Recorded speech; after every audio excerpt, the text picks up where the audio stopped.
Welcome to my video of LEGO Star Wars: The Complete Saga, and I really hesitate to say review. I just kind of throwing this discussion into the void of gaming YouTube and YouTube in general. But a little bit of context around this video. I bought this game on Steam and just wanted to talk about it, honestly. And like I said, I know I said review, but this is just kind of more of a discussion, just something to let me know what you guys are thinking overall about this, my hot takes, all that kind of stuff.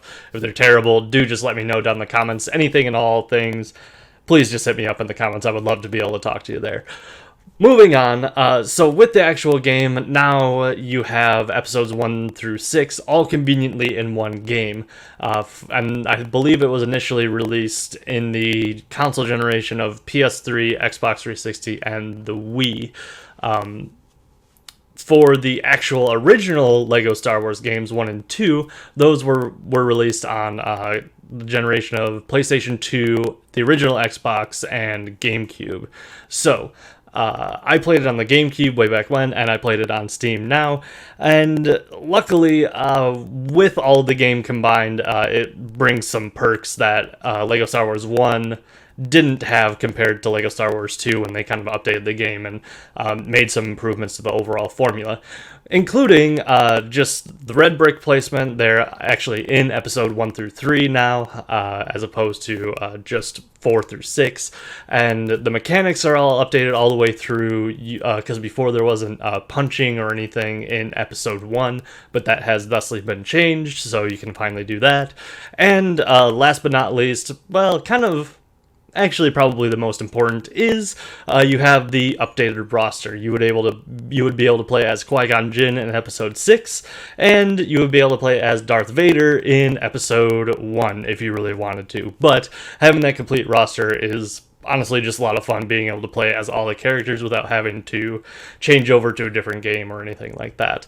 But now, some negatives about the game.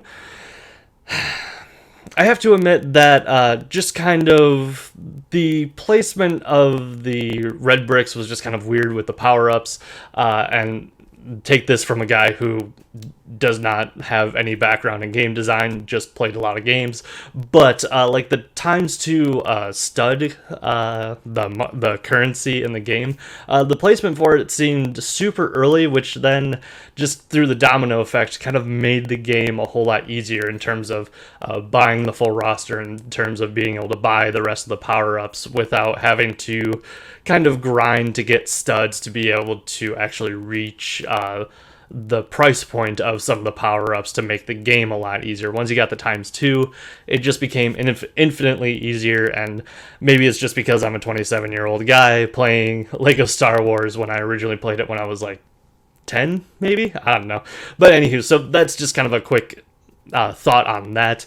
The other thing I would really have to say, just to be able to watch out for, if you did play the original, or just, well, yeah, actually, if you just played the original game, keep an eye, well, just, I guess, hold back your expectations of the game itself, because to me, the magic is kind of gone for LEGO Star Wars itself. Just because, like, it seems a bit grindy at times, and while I had a lot of time way back when I was 10, to be able to grind through some of this stuff with my limited gaming time, it just kind of seemed like a waste of time, and I wasn't totally invested in doing that, other than just being able to complete the game. Now, with that being said about, like, just kind of the magic is gone and all that kind of stuff, one thing that you do have to keep in mind, if you grew up playing this game and you played through it a whole bunch of times, I remember that probably about once a year way back when, I would pull out the GameCube and just felt compelled to replay these games.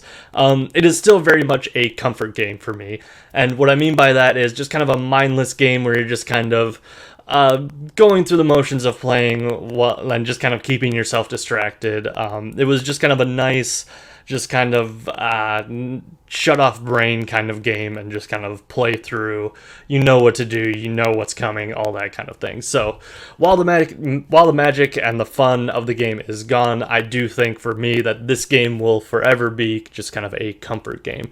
Now, with all that being said, I would love to know if this was like a good take, a bad take on this game. Are you raging in the comments right now because I insulted your favorite games? Anything and all thoughts, let me know down in the comments below. Also hit that subscribe button, it would really help me out, and I would just love to have you in the 3G family at this point. And also remember to hit that thumbs up. The like button will actually help me with the algorithm, but I think it's just kind of a mess. But besides the point, I will see you in the next video.